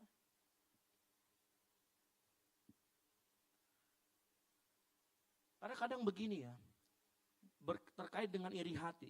Kalau hati kita sudah beres, ya, kan kita nggak senang lihat, saingan kita jatuh. Kita nggak senang lihatnya. Kita nggak suka gosipin. Kita sudah nggak suka cemooh. Ya, kita dalam hati sudah nggak berharap orang lain gagal. Tapi coba, itu sainganmu sedang jatuh. Bantuin yuk, kirimin yuk. Biasanya daging kita menolak, betul atau tidak? Saya kan sudah nggak sakit hati, cukuplah itu. Nggak usah lebih daripada itu deh. Nah di sini yang saya katakan. Membiasakan diri untuk berbuat baik. Hati kita sudah beres, tapi ingat, daging kita harus dibiasakan. Nah kalau kita lakukan itu, hati kita bereskan. kita biasakan diri kita, daging kita untuk berbuat baik, maka yang terjadi adalah, maka damai sejahtera Allah yang melampaui segala akal akan apa? Memelihara hati dan pikiran, yaitu jiwamu. Halo? Ya. Para pemain musik saya panggil maju ke depan. Dengar baik, sore hari ini. Hidup ini terlalu berharga untuk dihabiskan dengan engkau pelihara luka, kepahitan, iri hati. Firman Tuhan sudah tunjukkan jalannya dengan jelas. Bawa lukamu kepada Tuhan, tempatkan hatimu di bawah damai sejahteranya, dan biasakan hidupmu latih dalam berbuat baik. Maka apa yang terjadi? Kepahitanmu, lukamu akan diubah dan akan menjadi damai sejahtera yang daripada Allah. Saya mau kasih tahu, luka itu nyata, tetapi Tuhan lebih nyata. Yang mengerti katakan amin. Rasa perih itu kuat, tetapi kasih Kristus jauh lebih kuat. Ingat baik-baik, iri hati membuat kita membusuk dari dalam. Tetapi hari ini Tuhan menawarkan sesuatu yang lebih daripada itu, yaitu damai sejahtera yang melampaui akal. Makanya setiap lukamu, setiap iri hatimu, setiap kepahitanmu, ayo berdoa, nyatakan itu dalam doa dan permohonan. Mungkin keadaanmu enggak berubah, tapi yang satu yang pasti, saat engkau berdoa, hatimu berubah. Dan saat hatimu berubah, ayo latih daging kita yang masih hidup di dunia ini, latih untuk berbuat baik. Sehingga apa yang ada dalam hati tidak seperti yang Paulus rasakan. Dia mau berbuat baik, tetapi yang dilakukan sebaliknya. Tapi kalau kita mau membiasakan diri kita berbuat yang baik, saya mau kasih tahu, maka seperti yang Paulus katakan, hendaklah kebaikan hatimu diketahui semua orang. Tuhan sudah dekat. Dengar baik, ketika damainya menjaga hati serta pikiran kita, kita tidak lagi hidup dari luka, tetapi hidup dari anugerah. Kita tidak lagi melihat keberhasilan orang lain sebagai ancaman, tetapi sebagai kesempatan kita untuk sama-sama merayakan dan bersyukur dengan Dia. Kita tidak lagi berjalan dengan hati yang sempit, tetapi dengan jiwa yang sehat, yang sudah diperluas oleh Tuhan kapasitasnya. Mari sore hari ini kita pulang dengan satu komitmen. Saya tidak akan membiarkan kepahitan menentukan cara saya melihat dunia. Saya tidak akan membiarkan iri hati mencuri sukacita yang daripada Tuhan. Mari kita pilih jujur di hadapan Tuhan. Taruh semua luka dan kepahitan di hadapan Tuhan. Dan pilihlah hidup dalam kebiasaan untuk melakukan sesuatu yang baik. Dan dengar baik, ketika Tuhan memelihara hati dan pikiran kita dalam Kristus Yesus, Dia akan membawa kita sebagai umat yang utuh, bebas dan penuh sukacita. Dengar baik, yang terakhir. Iri hati muncul ketika luka menjadi pusat hidup. Damai sejahtera lahir ketika Tuhan menjadi pusatnya. Sore hari ini tutup Alkitabmu. Tuhan mau jujur, kita jujur di hadapan Dia. Segala luka-lukamu, segala sakitmu, segala kepahitanmu bawa ke dalam kaki-Nya. Supaya Dia mengubahkan hati kita, Dia memberikan kita hati yang baru. Mengalir kuasa dari tempat maha tinggi, Bapa kekal mulia, Kau hadir di sini, memulihkan hati, menyembuhkan yang terluka. Ku kan tenang bersamamu. Saya jemput jemaat Tuhan bangkit berdiri. Sama-sama katakan, mengalir kuasa dari tempat maha tinggi, Bapa kekal mulia, Kau hadir di sini, memulihkan hati, menyembuhkan yang terluka. Bukan tenang bersamamu, Bapa. Apa yang dimaksud dengan mengalir kuasa dari tempat maha tinggi? Itulah damai sejahtera Allah. Damai damai sejahtera yang Dia sudah siapkan bagi kita, yang mau setiap kita jujur di hadapannya, mengaku di hadapannya, Tuhan aku punya sakit hati, aku punya kepahitan, aku punya luka. Bawa saat ini ke dalam tangan Tuhan. Dan biarkan Tuhan mengubahkan hati kita. Dia akan berikan kasih yang sempurna, kasih yang tidak pernah orang lain berikan kepada kita. Dan itu akan mengubahkan kehidupan kita. Tugas kita, ayo mari biasakan diri kita. Daging kita ini yang penuh dengan dosa, paksa untuk terus melakukan perbuatan yang baik. Kalau hati kita sudah berubah, tinggal kita ekspresikan keluar.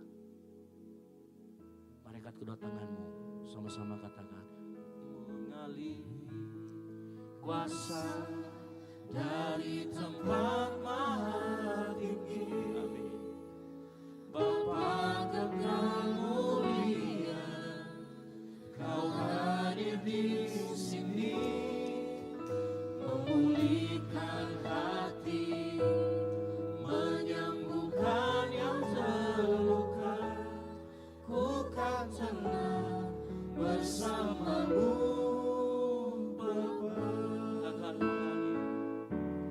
mengalir kuasa dari tempat maha tinggi. Bapa kekal mulia, Kau hadir di sini, memulihkan hati, menyembuhkan yang terluka.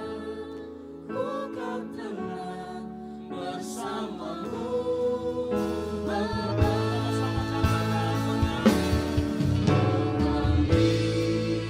Kuasa dari tempat maha tinggi, Bapa kekal mulia, Kau hadir di sini, memulihkan hati, menyembuhkan yang terluka. Ku kan tenang bersamamu, Bapa. Pada sore hari ini bereskan, minta sama Tuhan. Kalau ada sakit hati kita, kalau ada mungkin kepahitan yang kita simpan, luka yang kita simpan lama dan menjadi kepahitan, mengaku di hadapan Tuhan, minta ampun sama Tuhan. Sebelum kita masuk dalam perjamuan kudus kita, mari saya mengajak kita semua sore hari ini minta ampun sama Tuhan. Nah, firman Tuhan berkata, tiap-tiap orang hendak menguji dirinya sendiri, baru sesudah itu ia makan roti dan cawan Tuhan. Oke, sebelum kita masuk dalam perjamuan kudus ini, mari kita mengaku di hadapan Tuhan. Mungkin bukan kita yang disakiti, kita yang menyakiti orang di sekitar kita. Kita menyakiti istri, suami kita, anak kita, atau kita menyakiti orang tua kita. Kita minta ampun di hadapan Tuhan, atau kita yang disakiti, kita bawa di hadapan Tuhan dalam doa dan permohonan.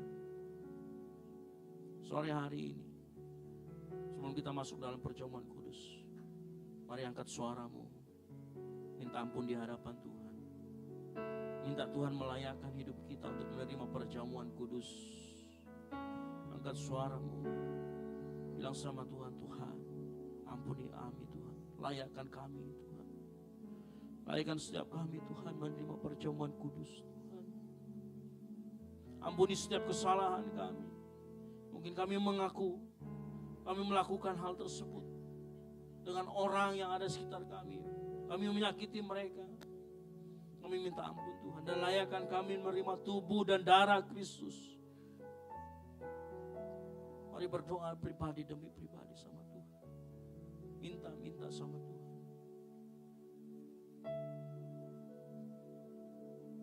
Minta sama Tuhan. Kamu berdoa, Tuhan, dengar cerita hati setiap anak-anakmu untuk masuk dalam perjamuan kudus. Mari kau siapkan roti dan anggur untuk kita masuk dalam perjamuan kudus.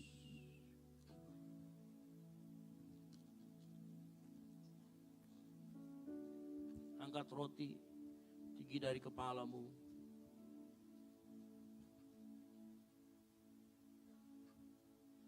mendengarkan firman Tuhan. Sebab apa yang telah kuteruskan kepadamu telah aku terima dari Tuhan, yaitu bahwa Tuhan Yesus pada malam waktu ia diserahkan mengambil roti, dan sudah itu ia mengucap syukur atasnya. Ia memecah-mecahkannya dan berkata, inilah tubuhku yang diserahkan bagi kamu, perbuatlah ini menjadi peringatan akan aku. Percayakah kita, roti yang ada di tangan kita adalah bukti persekutuan kita dengan tubuh Kristus, dan bukti bahwa Tuhan Yesus hadir ada di tempat ini. Mari kita makan bersama-sama di dalam nama Tuhan Yesus Kristus.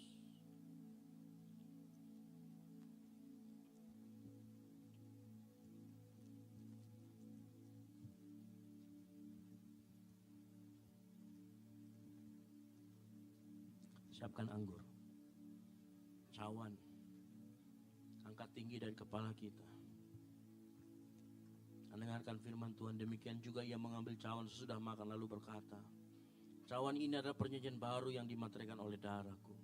Perbuatlah ini setiap kali kamu meminumnya menjadi peringatan akan aku. Sebab setiap kali kamu makan roti dan minum cawan ini, kamu memberitakan kematian Tuhan sampai ia datang. Percayakah kita, anggur yang ada di tangan kita adalah darah Kristus, dan Yesus hadir bersama-sama dengan kita. Mari kita minum bersama-sama di dalam nama Tuhan Yesus Kristus.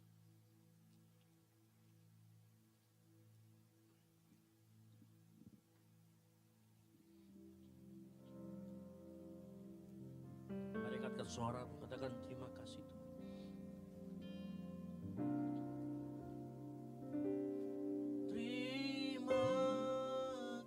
kasih Yesus.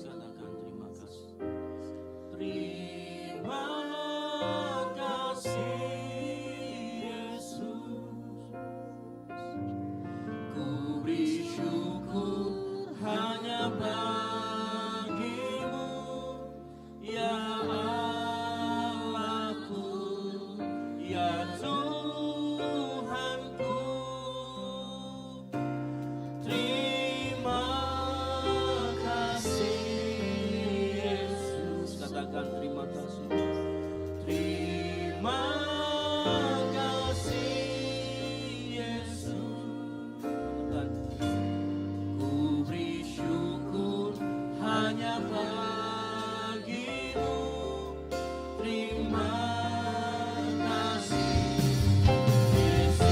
Terima kasih Yesus.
Hanya buat Tuhan Yesus. Haleluya.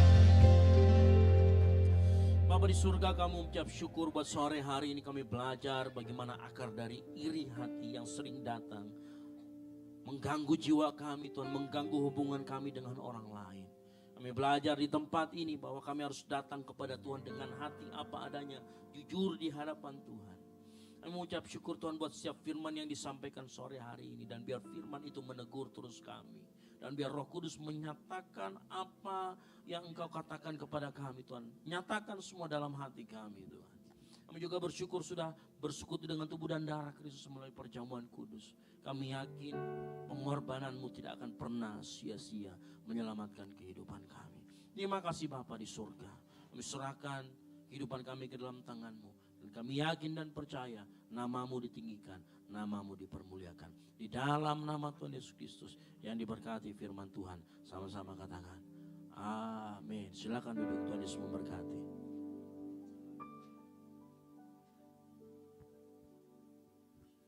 Haleluya. Yang diberkati melalui firman Tuhan pada sore hari indah ini, mari lambaikan tanganmu. Haleluya, haleluya. Tiba saatnya kita akan mempersiapkan persembahan kita yang terbaik bagi Tuhan. Amplop persembahan ada di depan saudara.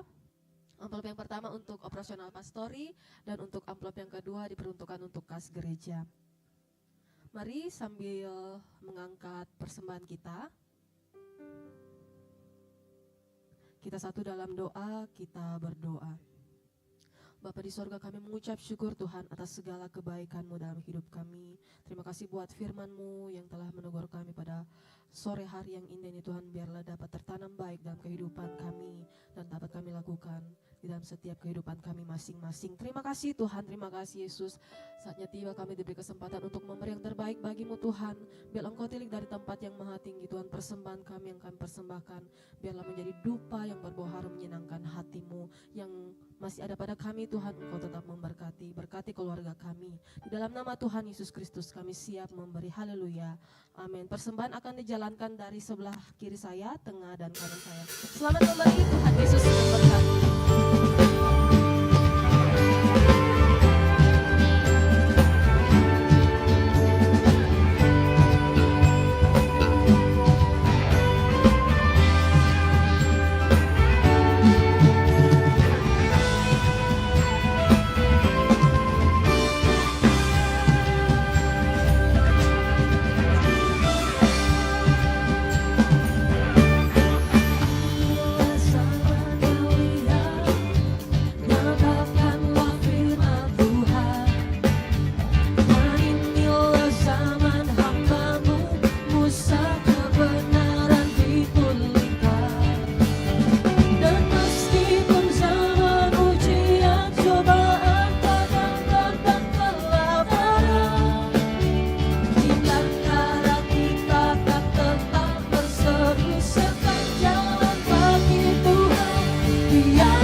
Kami persilahkan.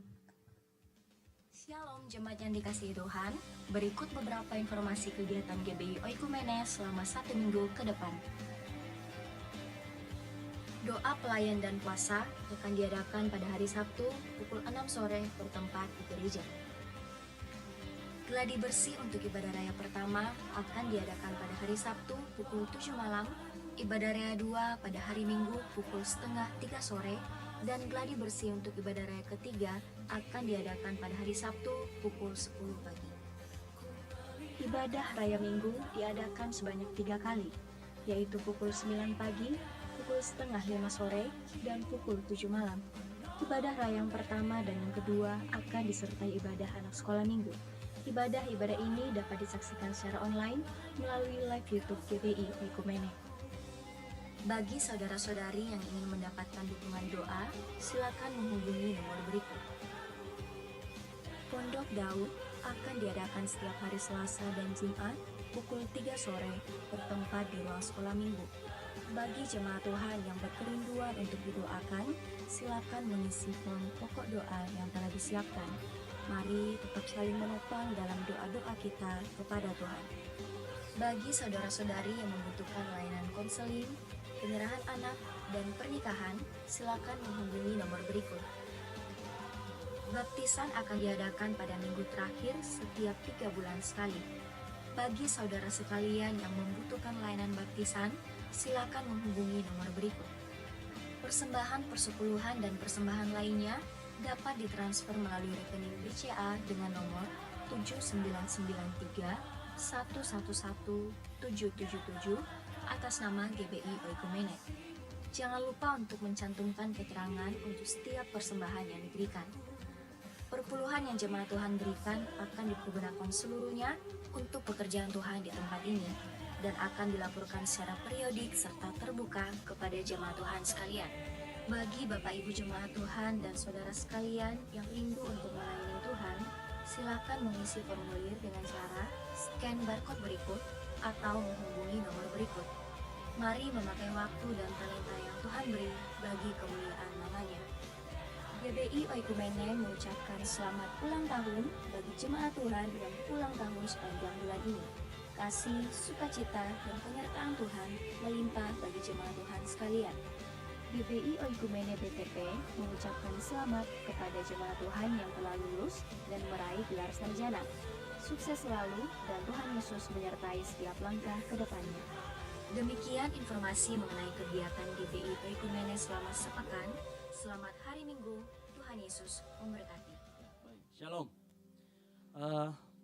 Yang pertama-tama kami mengucapkan terima kasih buat Bapak Ibu Saudara sekalian yang sudah berjerih lelah untuk acara Natal kita kemarin ya. Puji Tuhan berjalan dengan baik dan nama Tuhan dipermuliakan. Yang kedua, kami menyambut Bapak Ibu Saudara sekalian yang baru pertama kali hadir di GBI Oikumene. Di sebelah kanan kiri Bapak Ibu Saudara sekalian ada Aser yang sedang membawa form selamat datang. Nah, silakan dimintakan juga pulpennya lalu kemudian diisi. Nanti boleh ditukarkan dengan souvenir yang sudah teman-teman siapkan di bawah. Jadi ditukarkan dengan souvenir yang sudah teman-teman sudah siapkan. Berikut untuk minggu ini tidak ada kegiatan apa-apa di gereja ini. Karena saya yakin semua tampang-tampangnya semua kayaknya mau ikuti Natalan ya. Di PMK-nya, di Natalan keluarga, Natalan di gereja lain. Nah untuk pengumuman tanggal 10 ada dari STEMI, di Miko ada ya. Natalan bersama dengan Pendeta Dr. Stephen Tong. Silakan yang mau datang hari Rabu. Lalu tanggal 11 hari Kamis juga ada Natalan ya. Di Berias kalau nggak salah. Nah, itu juga silakan datang. Jadi silakan berburu tempat Natalan gereja kan begitu ya. Nah, silakan. Jadi manfaatkan bulan Desember ini untuk kita berfellowship dengan teman-teman kita, saudara-saudara kita dari gereja-gereja yang lain. Tidak dilarang, silakan gitu ya. Jadi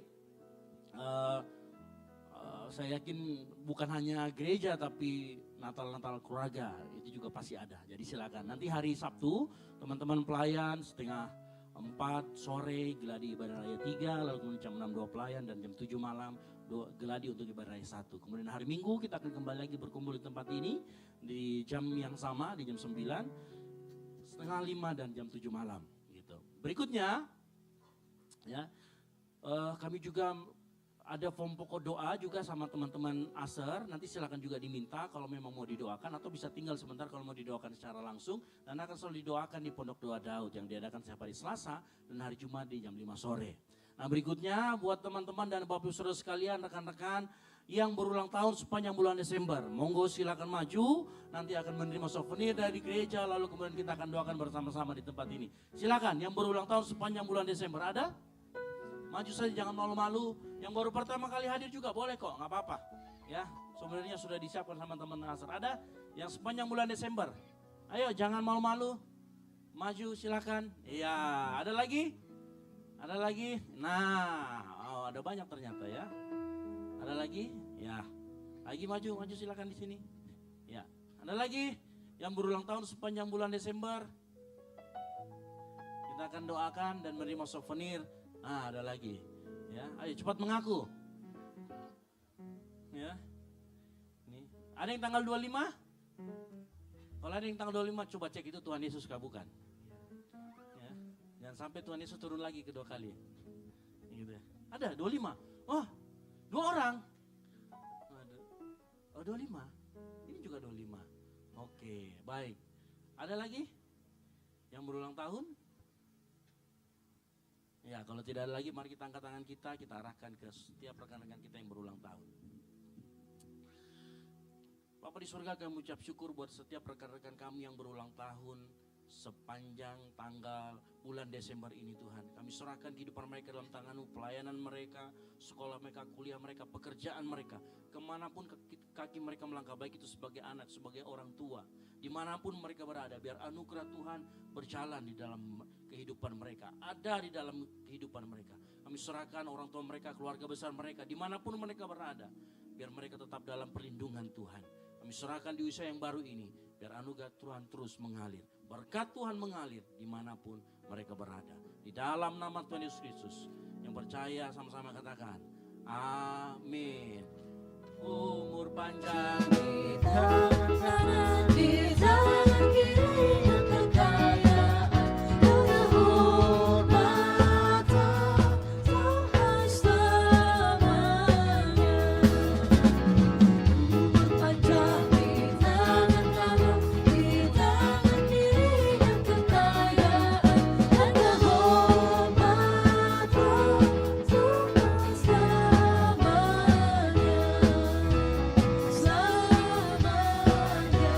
Sampai selamanya. Baik, itu teman-teman kita yang berulang tahun. Sekali lagi selamat hari Natal ya, jangan lupa. Jadi saya senang sekali dengan desain pohon Natal kita yang terbaru, karena ini katanya pohon Natal nggak sampai Paskah nggak dibuka-buka katanya kan gitu ya. Jadi sudah sama sekali sama Paskah gitu ya. Saya suka karena kadang-kadang kita lupa bahwa kelahiran Tuhan juga penting. Tapi yang lebih penting kematian dan kebangkitannya di kayu salib. Kayu salib melambangkan itu semua. Jadi desain kita kali ini sangat menarik. Saya waktu lihat ini di FYP saya, oh kita harus bikin yang model begini. Karena kita harus mengingat apa yang Tuhan sudah lakukan dalam kehidupan kita. Yang mengerti katakan amin. Baik, kita akhiri ibadah kita bangkit berdiri, silakan. Haleluya, kita bangkit berdiri, kita akan menutup ibadah kita saat ini. Haleluya.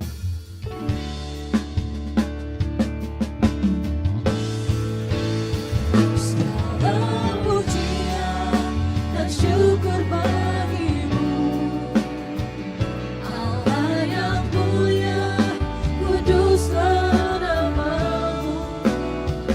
Kaulah yang awal dan akhir dari segala. Yesus, Kaulah pujian bagimu. Segala pujian sambil mengangkat syukur, mari akan syukurmu di hadapan Tuhan. Allah yang mulia, kuduslah nama-Mu. Kaulah yang awal, yang akhir dari segala. Yesus, Kaulah pujian bagiku. Mari kita syukur Tuhan, mari sambil mengangkat nama-Mu katakan. Segala pujian dan syukur bagimu, Allah yang mulia, kuduslah nama-Mu. Kaulah yang awal, yang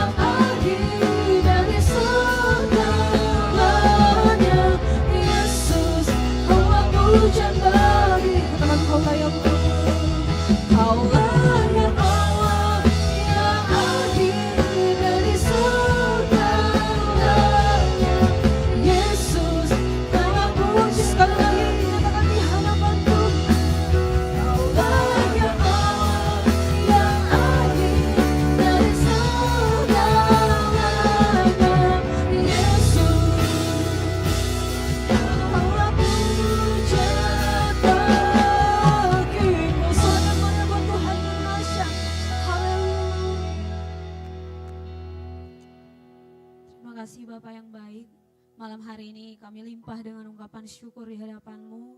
Karena hari ini kami bisa beribadah dengan baik di tempat ini. Ini kami bisa mendengarkan firman Tuhan yang mengubahkan setiap sikap hati kami. Terima kasih Bapa untuk kesempatan sore hari ini. Dan sebelum kami pulang dari tempat ini Tuhan, izinkan kami membawa setiap permohonan doa kami di hadapan Tuhan. Segala ucapan syukur kami kepada Tuhan. Kami mau berdoa Tuhan buat jemaat-jemaat Tuhan yang hadir di tempat ini sore hari ini. Biarlah semua kami Tuhan Yesus menerima sukacita yang daripada Tuhan. Kami pulang tidak sama ketika kami datang di tempat ini Tuhan. Kami pulang membawa berkat-berkat yang daripada Tuhan, kasih karunia daripada Tuhan, dan sukacita damai sejahtera di dalam hati kami Tuhan. Yang sakit telah disembuhkan oleh Tuhan, dan yang lemah telah dikuatkan kembali oleh Tuhan. Terima kasih Bapa. Berkati juga para pelayan Tuhan yang hari ini mengambil bagian pelayanan. Tuhan Yesus memberkati apapun yang menjadi pelayanan mereka Tuhan, yang terlihat di kamera maupun yang tidak terlihat, semuanya dilihat oleh Tuhan. Dan kami tahu Tuhan yang memperlengkapi terus pelayan-pelayan Tuhan di tempat ini untuk semakin hari lebih lagi Tuhan dalam setiap talenta mereka pakai untuk melayani Tuhan. Terima kasih Bapak yang baik. Kami juga mau berdoa buat umat-umat Tuhan yang tidak sempat hadir bersama dengan kami tempat ini. Mungkin dalam keadaan sakit, Tuhan Yesus menyembuhkan mereka. Mungkin dalam keadaan mereka yang mulai malas Tuhan, kami serahkan kehidupan mereka dalam tangan Tuhan. Biar kasih Tuhan menemukan mereka dan membawa mereka kembali untuk terus merindukan Tuhan dalam hidup mereka. Terima kasih Bapa. Kami juga mau berdoa saat ini Tuhan untuk pemimpin-pemimpin rohani kami. Bagi itu pemimpin sinode kami Tuhan, Bapak Pendeta Ruben Adi Abraham, kami serahkan dalam tangan Tuhan. Ketua BPD kami Tuhan Yesus Bapak Basuki Trinugroho, kami serahkan dalam tangan Tuhan. Terlebih lagi buat Ibu Gembala kami di tempat ini Tuhan, Ibu Margareta Sian, kami tetap serahkan dalam tangan Tuhan. Biar pemimpin-pemimpin rohani kami Tuhan Yesus, mereka terus berjalan dalam tuntunan Tuhan. Dan setiap program-program yang mereka rencangkan untuk gereja ini, gereja GBI Tuhan khususnya, kami berdoa biar terus selaras dengan visi yang daripada Tuhan. Terima kasih Tuhan. Kami berdoa juga Tuhan Yesus buat wakil gembala di tempat ini Kak Esra. Kami terus menyerahkan hamba-Mu ini dalam tangan Tuhan. Biar terus dalam pengurapan Tuhan, biar terus berjalan dalam kasih karunia Tuhan. Masa hidupnya ini biarlah terus dipakai Tuhan untuk menjadi berkat dimanapun Tuhan tempatkan.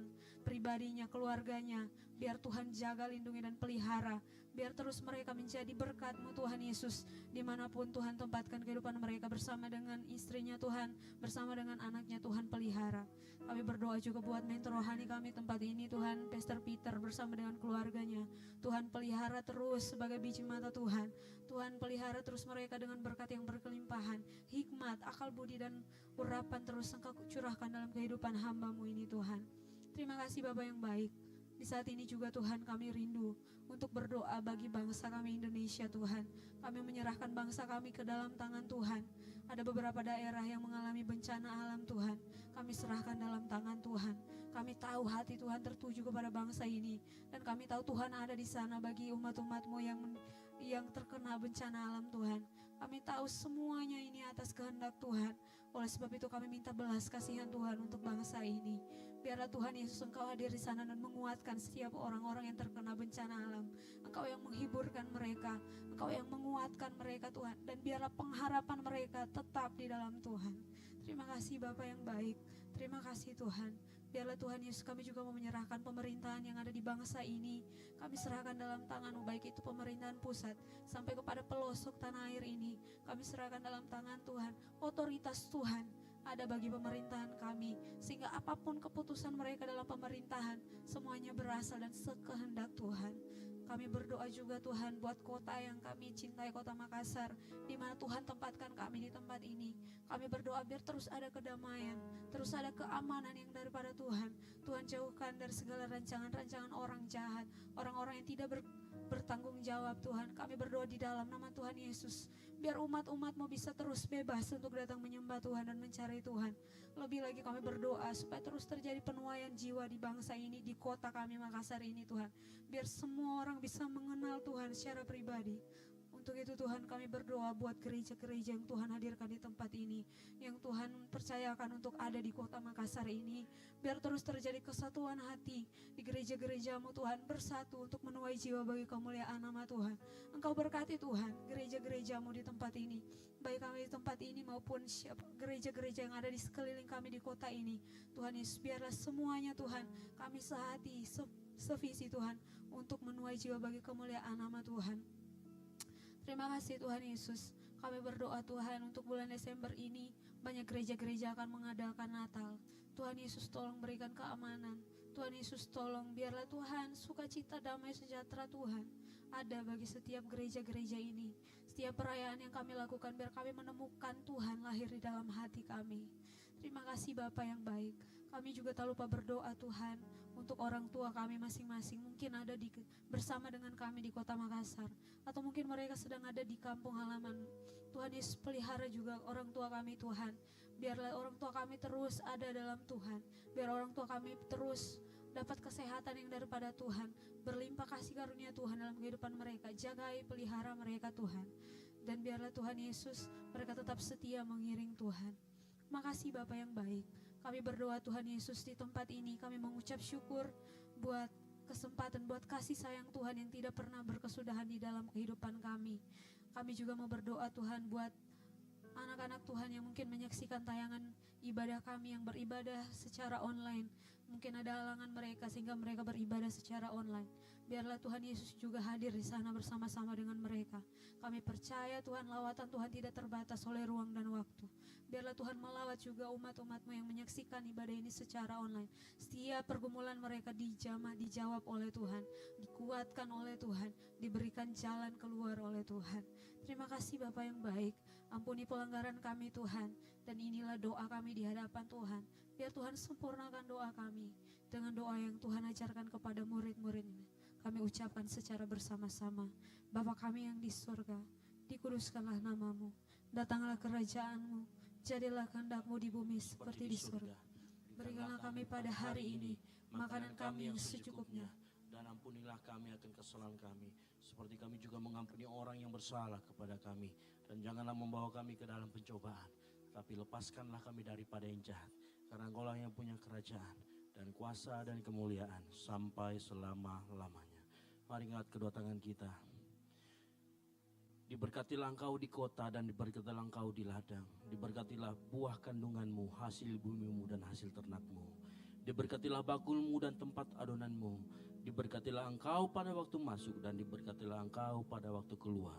Oleh karena itu pulanglah, jadilah terang dan garam, sehingga Injil diberitakan melalui hidupmu. Dan biar anugerah dari Allah Bapa, keselamatan dalam Kristus Yesus, dan penyertaan yang manis oleh Roh Kudus menyertai kita semua mulai dari saat ini sampai dengan Maranatha. Tuhan Yesus datang kembali menjemput kita semua di awan-awan permai. Bagi Dialah segala kemuliaan sampai selama-lamanya. Yang diberkati Tuhan, sama-sama katakan amin. Selamat hari Minggu, Tuhan Yesus memberkati, dan silakan mengambil satu teduh sejenak.